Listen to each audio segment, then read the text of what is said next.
ஆ ஆ ஆ அது என்ன பிரச்சனைங்க விளைவில்லையா அப்படிதானே நான் உங்களுக்கு முன்னாடி தந்த தகுடு அங்கே இருக்கா அதான் விளவுக்கு கடக்கல கடக்கல போடுங்க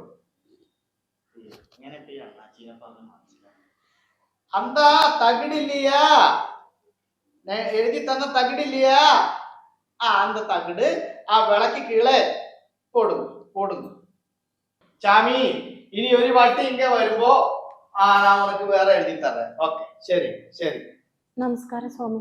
നമസ്കാരം ഇരിക്കൂ ഇരിക്കൂ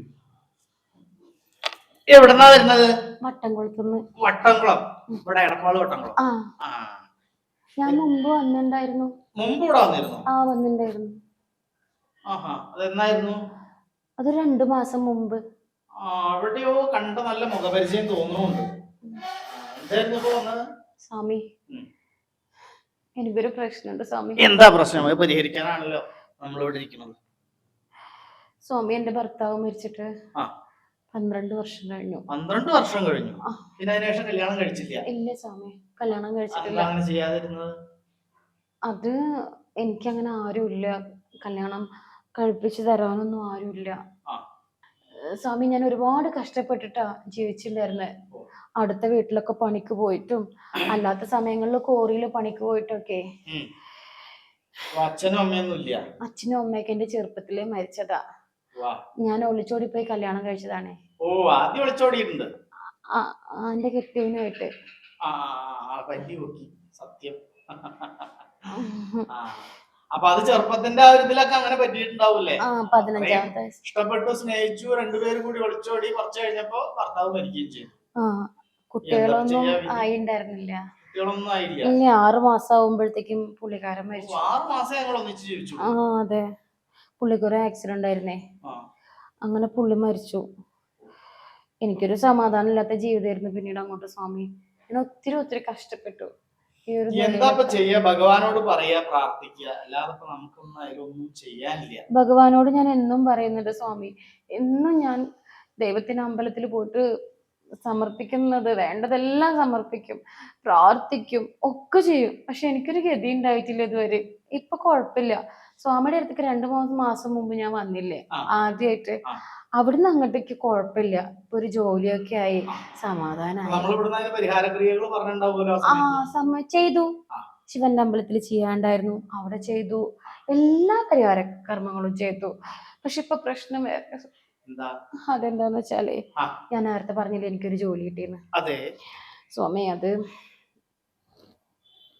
ആരെങ്കിലും ഉണ്ടാവുമോ? ഇവിടെ ആരുമില്ല, ഞാൻ തന്നെയുള്ളൂ. പറഞ്ഞോളൂ, അതിനൊക്കെ ഒരു കുഴപ്പമില്ല. ഡോക്ടറോടും വക്കീലിനോടും എഞ്ചിനീയറോടും ജ്യോതിഷിയോടും നുണ പറയുന്നത്.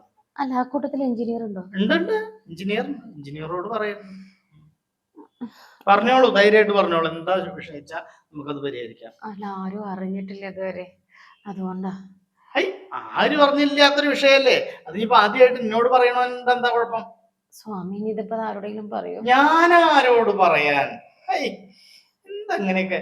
പറഞ്ഞോളൂ, കാര്യം പറയൂ. ഞാൻ പറഞ്ഞല്ലോ നേരത്തെ കഷ്ടപ്പെട്ടിട്ടാണ് ജീവിച്ചതെന്നൊക്കെ. ഇപ്പൊ ജോലി കിട്ടിയെന്നും പറഞ്ഞല്ലോ. അപ്പോ ജോലി കിട്ടിയിട്ട് സ്കൂളിൽ കഞ്ഞി വെക്കണ ജോലിയാണേ. ഒരുവിധം കഷ്ടപ്പാടില്ലാണ്ട് അങ്ങനെ ജീവിച്ചു പോവായിരുന്നു. അപ്പൊ കഴിഞ്ഞ ആഴ്ചയെ അവിടെ ബിരിയാണി വെക്കണം എന്ന് പറഞ്ഞു. സ്കൂളില് ചിക്കൻ ബിരിയാണിയാണോ അതോ വെജിറ്റബിൾ ബിരിയാണി? അതില് വലിയ കാര്യമൊന്നുമില്ല.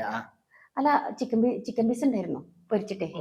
അതൊക്കെ കേമായിരുന്നു. ഒരു ഗ്ലാസ് പായസം കൊടുത്തു.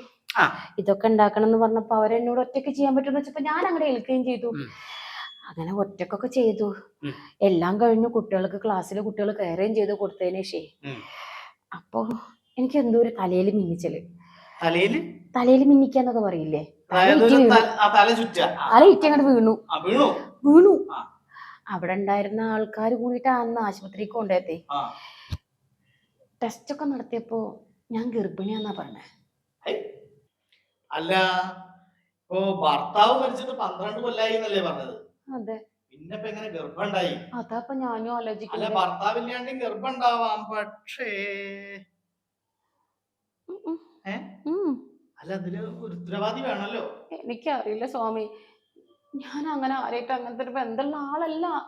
ഇതിപ്പോ എങ്ങനെയാണ് നിക്കും മനസ്സിലാവണില്ല. അങ്ങനെ ഒരു ബന്ധമില്ലാണ്ടിരിക്കാൻ ഇതിപ്പോ ദിവ്യഗർഭമൊന്നുമല്ലല്ലോ. അതായിരിക്കും എന്നൊക്കെ തോന്നുന്നത്. ഏത് ദിവ്യഗർഭം. അല്ലാണ്ട് എനിക്കൊരാളായിട്ട് ബന്ധം വേണ്ടേ സ്വാമി?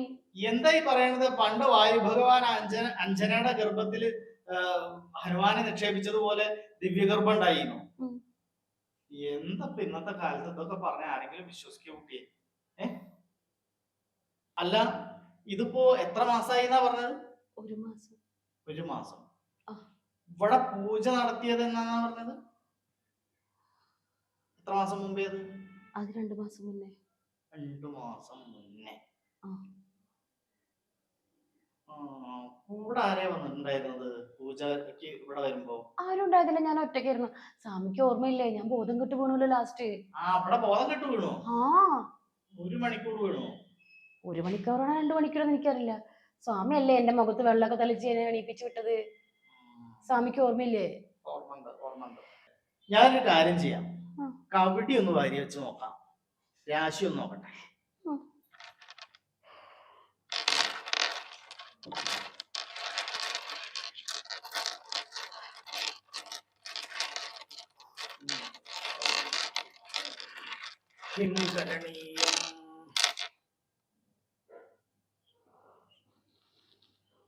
ഷൺമുഖ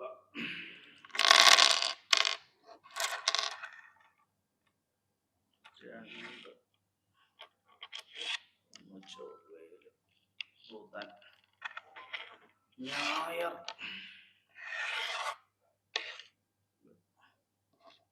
കേതു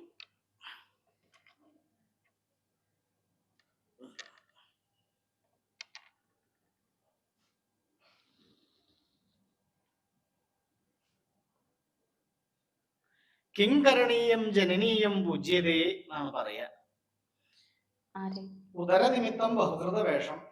അതായത് കുട്ടിക്ക് കല്യാണത്തിന് ശശിമംഗല യോഗം ഉണ്ടായിരുന്നല്ലോ, രാജയോഗം കാണുന്നുണ്ട്. ഇപ്പൊ 6 മാസം കഴിഞ്ഞപ്പോ അയാൾ മരിച്ചു പോയില്ലേ, പിന്നെ എന്തിനാ? അതാ ഞാൻ പറഞ്ഞത്. എന്നിട്ട് എന്താ അങ്ങനെ സംഭവിക്കാൻ കാരണം എന്നാ. പിന്നെ ഇപ്പോ ഉദരനിമിത്തം ഞാൻ അതാ പറഞ്ഞതേ, നേരത്തെ പറഞ്ഞത് ബഹുകൃത വേഷം. മനസ്സിലായില്ല? ഉദരത്തിലാണല്ലോ ഗർഭം പേർന്നത്. അത് ഇനി ബഹുകൃത വേഷത്തിൽ ഇങ്ങോട്ട് പുറത്തേക്ക് വന്നിട്ട് ആരായി തീരും എന്നുള്ളത് നമുക്ക് യാതൊരു നിശ്ചയമില്ല. എന്തായാലും പ്രസവിക്കാതെ തരില്ല.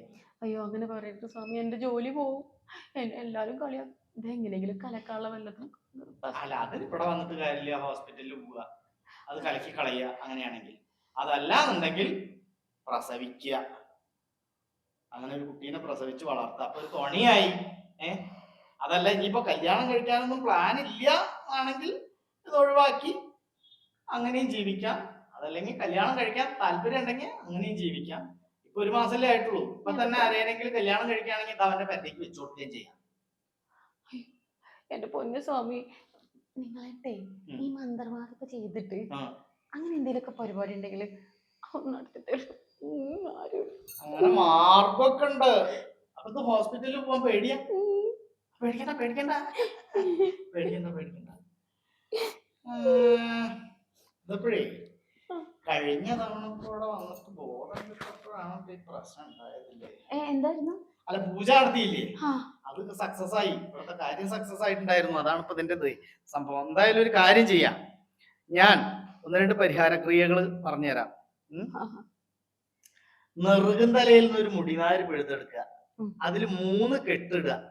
3 കെട്ടിട്ടിട്ട് വീടിന്റെ ഉള്ളിലേക്ക് പ്രവേശിക്കുന്നതിന്റെ മുറ്റത്ത്, വീടിന്റെ ഒതുക്കുകല്ലില്ലേ, അവിടെ തലയിൽ 3 പ്രാവശ്യം ഒഴിഞ്ഞിട്ട് കുഴിച്ചിടുക. അങ്ങനെ വരുമ്പോ ഒരാഴ്ചക്കുള്ളിൽ ഇത് ഒഴിവായി പോവാൻ സാധ്യത ഉണ്ട്. എന്നിട്ട് ഇത് പോയിട്ടില്ല എങ്കിൽ ധൈര്യമായിട്ട് ഹോസ്പിറ്റലിലേക്ക് വിട്ടോളൂ. ബാക്കി കാര്യങ്ങളൊക്കെ ഡോക്ടർ നോക്കും. ബേജാറാവരുത്, കരയരുത് കരയരുത് കരയരുത്. ഇനി ഇടയ്ക്കൊക്കെ ഇങ്ങോട്ട് വരിക, ഞാൻ വേറൊരു പൂജ കുറച്ച് ദിവസം കഴിഞ്ഞിട്ട് പറഞ്ഞുതരാം, ചെയ്തു തരാം. പിന്നെ അപ്പൊ അങ്ങനെയൊക്കെ നടക്കും. പൂജക്കൊക്കെ പോണതല്ലേ, അപ്പൊ ഇനി ഇടയ്ക്കിടയ്ക്ക് വന്നോളൂ കേട്ടോ. പിന്നെ നാടകാന്തം കവിത്വം എന്നല്ലേ പറഞ്ഞിട്ടുള്ളത്, മനസ്സിലായില്ല അല്ലെ? നമ്മൾ ജീവിതം ഒരു നാടകമാണല്ലോ.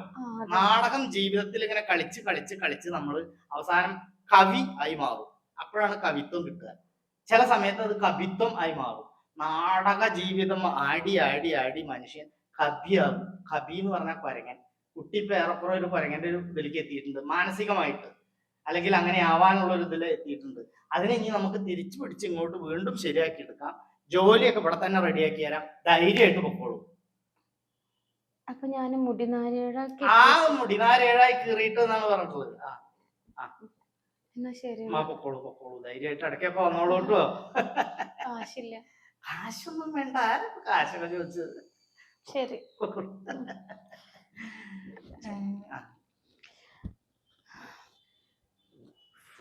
നമ്പുരാനെ, അന്നാ പൂജ നടത്തിയതേ, ഇതിനിപ്പോ ഞാനാണോ കൈക്കമ്മളാണോ ആരെ ഒപ്പിച്ചത്?